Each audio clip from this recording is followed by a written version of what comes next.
Hello everyone, my name is Viren Pradhan and I'm here with a new session which is based on the same subject, fluid dynamics, and today's topic is moment of momentum equation. सबसे पहले हम moment के बारे में समझते हैं. इसमें moment क्या होता है?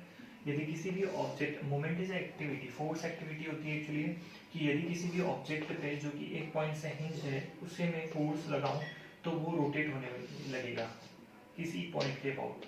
अगर उस पॉइंट से जहाँ मैं फोर्स लगा रहा हूँ वहाँ तक की जो डिस्टेंस में r कंसीडर करूँ, then the moment activity can be given by, the force activity can be given by F into R which is a Newton meter. ये होता है moment. Moment is a force activity जो किसी भी body को घुमाने के लिए हम कैलकुलेट कर सकते हैं ड्यू टू सम फोर्स. अब बात करता हूँ मैं मोमेंटम की. मोमेंटम हम जब सुना था हमने सेकेंड लॉ ऑफ मोशन की जब हम बात करते हैं, momentum is given by as in fluid it is the mass into as in normal it is mass into velocity. अगर मेरे पास दो बॉल्स हैं, एक heavy one and the light one, और and I am going to throw both the balls in the by the same velocity. मैं 10 में मान लेता हूँ, 10 वेलोसिटी से मैं एक छोटी बॉल फेंक रहा हूँ, एक बड़ी बॉल फेंक रहा हूँ, तो हम ही सोच सकते हैं, हम ही समझ सकते हैं कि बड़ी बॉल से हमें ज़्यादा लगेगा. तो ये भी एक तरह की फोर्स एक्टिविटी है जो हमें इम्पैक्ट बताती है कि कितना इम्पैक्ट होने वाला है due to the velocity and due to the mass of the object. तो अगर मैं जो डेफिनेशन थी हमारी न्यूटन सेकंड लॉ उसके बारे में बात करूँ तो force is equal to the rate of change of momentum we have learn. Momentum की वैल्यू में यहाँ पे मास इनटू वेलोसिटी रखता था और dt आता था, फिर मास हम कॉमन निकाल लेते थे. The mass dv upon dt will convert into the acceleration, mass into acceleration. यहाँ से फोर्स का फॉर्मूला आया था mass into acceleration. But what is momentum? Momentum is equal to the mass into velocity.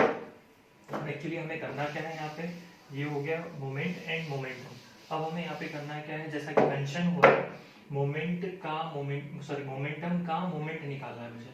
तो इसके लिए मैं एक डायग्राम कंसीडर करता हूँ that we have a wheel, एक बड़ी सी व्हील ले लेता हूँ मैं जो कि ओमेगा वेलोसिटी से घूम रही है, and the radius of here it is r1 and radius of here it is r2. जो ऑब्जेक्ट फ्लोइंग फ्लूइड है वो इस डायरेक्शन में फ्लो कर रहा है. ये मैं एक मास कंसीडर कर लेता हूँ यहाँ पे m dot is the mass flow rate, हमें पता है वो. यहाँ पे जो इस पॉइंट की टेंजेंशियल वेलोसिटी है वो है v1 और इस पॉइंट की मैं टेंजेंशियल वेलोसिटी वो ले लेता हूँ मैं v2. तो क्या करना है मुझे, दोनों पॉइंट्स का मोमेंटम निकालना है और फिर हमें उनका मोमेंट निकालना है. तो पहले मैं 1 और 2, 1 पॉइंट का मोमेंटम निकालता हूँ. Momentum is equal to mass into velocity. तो momentum is equal to m dot into velocity is v1. ये हो गया p1. यहाँ का मोमेंटम मैं निकालता हूँ p2 which is equal to m dot into v2. अब m डॉट को मैं कैसे लिख सकता हूँ, m dot is equal to mass per unit time. Mass को मैं लिख सकता हूँ डेंसिटी अपॉन में volume, density into volume upon the time, and volume upon time can be written as the discharge. तो mass m dot को मैं लिख सकता हूँ rho into q.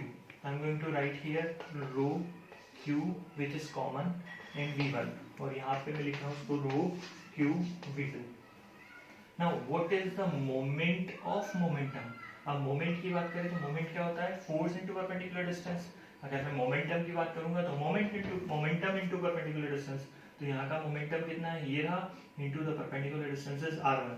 तो यहाँ का मोमेंट ऑफ मोमेंटम क्या बन जाएगा, यहाँ का मोमेंट ऑफ मोमेंटम वो बन जाएगा रो क्यू v1 r1. यहाँ का मोमेंट ऑफ मोमेंटम क्या बन जाएगा, same rho q v2 r2.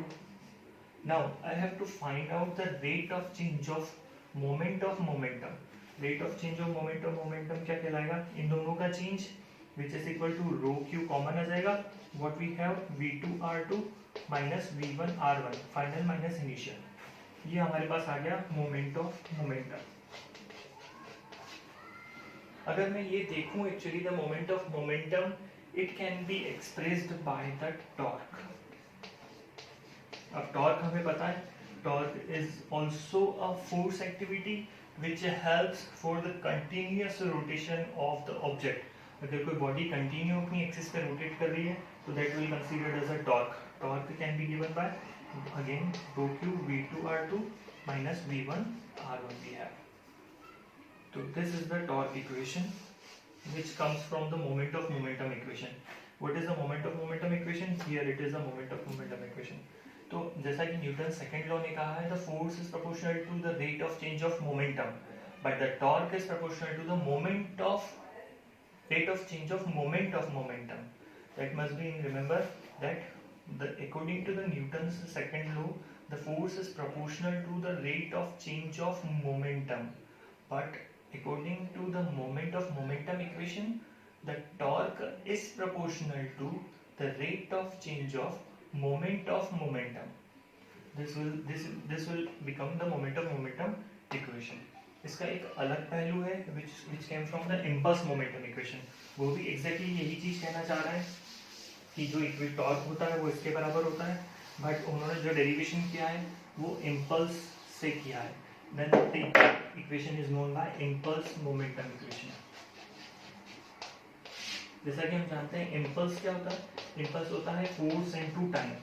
एक फोर्स है वो मैं कितनी देर के लिए लगा के रख रहा हूँ, that is also very important. अगर एक फोर्स से मिनट तक लगा के छोड़ दिया तो वो कम इम्पैक्ट करेगा, और अगर मैं एक फोर्स कंटिन्यू लगा के रख रहा हूँ तो कंटिन्यू इम्पैक्ट करेगा.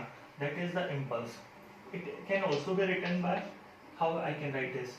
ये फोर्स है mass into acceleration dv upon dt, and here we have the dt. It can also be written by mass into dv. That exactly come equals to the momentum. तो impulse क्या होता है, वही same चीज होती है, mass into acceleration, mass into velocity. Here is for the little one, and I am going to integrate it from 0 to I, and from here v1 to v2. What we got next, I is equal to m into v2 minus v1. What we have next, this is mass into velocity, same चीज, impulse and momentum. अगर मैं torque की बात करूँ तो torque can also be expressed by again impulse into distance, impulse into distance. तो जो equation बनेगी वही हमारी अगेन वही बनेगी, moment of momentum equation, which is equal to torque. Torque is equal to same rho into q. Mass can be converted into impulse into distance. Impulse into distance will convert into r2 minus v1 r1. Same वही equation हमारी इससे भी आएगी. अगर हमें पूछा जाए impulse momentum equation और पूछा जाए moment of momentum equation, they will get the same answer.